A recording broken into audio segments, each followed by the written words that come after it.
Hi, I'm Ted. Today I'm going to show you how to make a best fit line on a graph in Excel. This is something that's very useful when you have data that varies with time and you want to see how it's increasing or decreasing. So I have an example here. It's just a made-up plot of the widgets produced versus date. I've got date on the x-axis, the number produced per week on the y-axis. And we want to see what the slope of the line is, and of course you could do other things with it, but let's just do a simple linear best fit line.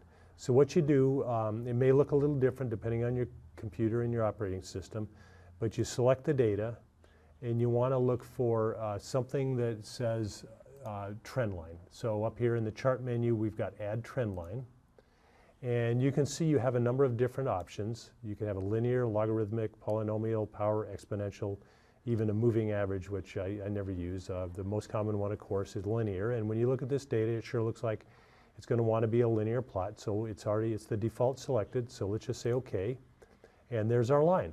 So I hope this has been helpful. I'm Ted, and today I showed you how to make a best fit line on a graph in Excel. Thanks for watching.